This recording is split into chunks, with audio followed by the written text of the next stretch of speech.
I remember one day I was sitting in my office in Americus, Georgia, and the city marshal came in. And he said, "Millard, I want to show you the worst house in Americus, Georgia." I said, "Sorry, Marshal, I've already seen it."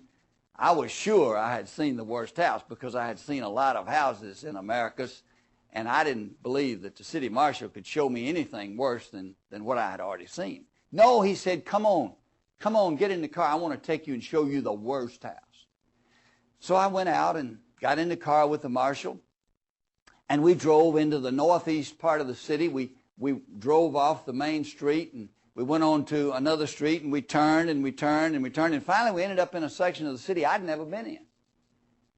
And before too long, we were in front of a house which was absolutely the worst house I had ever seen. The boards were falling off. It was unpainted.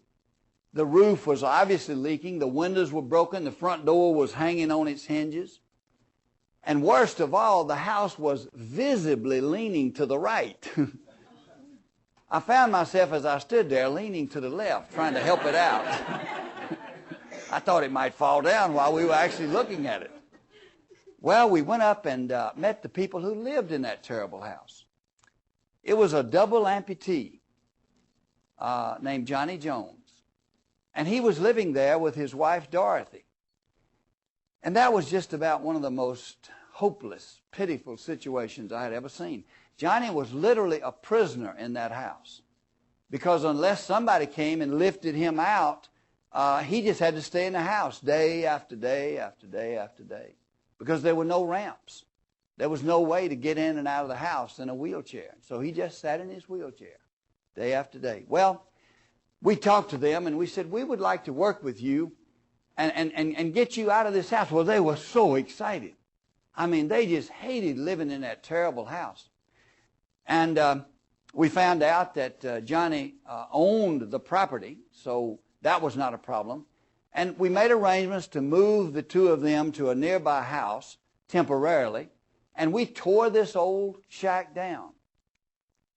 And in its place, we built a modest but a good and solid house for them to live in. While the construction was going on, we did the appropriate legal work, and we found out that the house was in the name of Johnny Jones, but his wife's name was not on the deed. So I went to Johnny and I said, "Johnny, we've discovered that this property is in your name only. Would it be okay if we put Dorothy's name on there, so if something happened to you, she could get the house without any legal difficulties?" Johnny looked at me and he looked at Dorothy. He says, "Yeah, I guess that'll be all right. I'm going to keep her." He said, "There ain't but one thing wrong with her. She cusses." I said, "Dorothy, is that right? Do you curse?" "Yes," she said, "I can't lie. I do curse, but it's because of that blankety-blank kitchen." And she didn't say blankety-blank. She used a very colorful curse word. She said, "But as soon as I get my new house and my new kitchen, I won't have to curse anymore."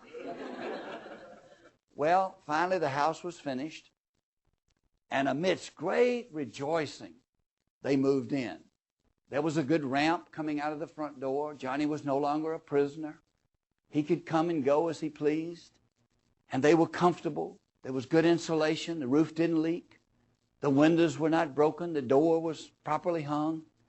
And it was one of the most joyous experiences of infusing hope into the lives of those two people. Well, they lived very happily in that house for more than 10 years.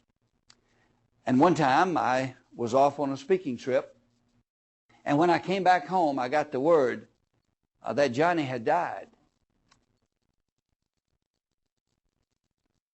I went over to the house, and Dorothy was sitting in the living room with a couple of friends who had come over to deliver their condolences. And I sat there and visited with them for a while, and then I asked Dorothy, "Dorothy, where did Johnny die?" A big smile came on her face. She said, "He died right here in the living room.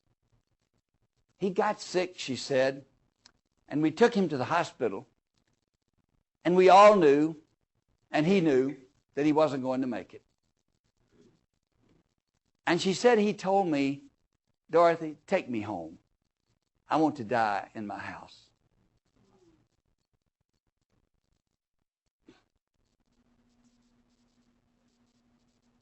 I want to be in that house which brought us so much joy and so much hope.